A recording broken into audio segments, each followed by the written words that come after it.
There are 3 residential zones in the new scheme that the City of Melbourne may choose from in selecting individual zones. There's the growth zone, which has a discretionary maximum of 13.5 metres. There's a general zone, which has a discretionary maximum of 9 metres. And there's a neighbourhood zone, which has a mandatory maximum of 8 metres. The question in relation to this particular application is, how do we get from a discretionary maximum of 9 metres to 21 metres, which is the height of the proposed building? On the descriptions from the DTPLI fact sheet, apartments with underground car parking are expected to be in the growth zone, not the general zone. The general zone is for moderate growth consistent with neighbourhood character. The Residential Zone Standing Advisory Committee says that the general zone should not be used as a default growth zone. This is what we consider this application is. Our preferred option was the neighbourhood zone, in order to have a mandatory height limit, to avoid applications like this and to have certainty.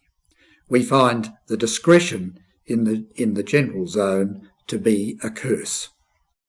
The lamppost under the arrow is 10.5 metres high. The new structure is proposed to be 21 metres high. The point of the arrow marks approximately where the new structure will rise to. The photo is from the eastern corner of Victoria and Errol Streets. Note the general low rise of the area, from where the notion of the village atmosphere of North Melbourne derives its reputation. The height of this building is going to destroy this local feeling. These photos were taken from the roof of my house in Hawke Street. Note also the effect of residents being able to engage with local landmarks, church spires, clock towers and other items that have been mentioned tonight, and how this development will outcompete these views from many vantage points.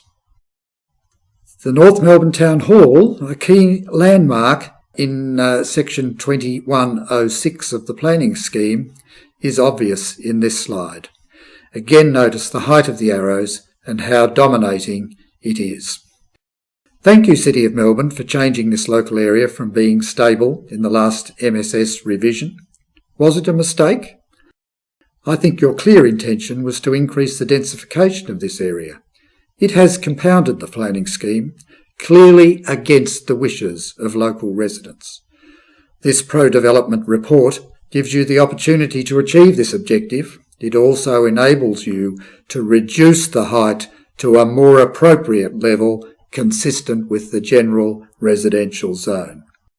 You can see from the above photos how significant this application is in changing the built form of the area around Errol Street and Victoria Streets, as well as the West Melbourne residential area south of Victoria Street forever.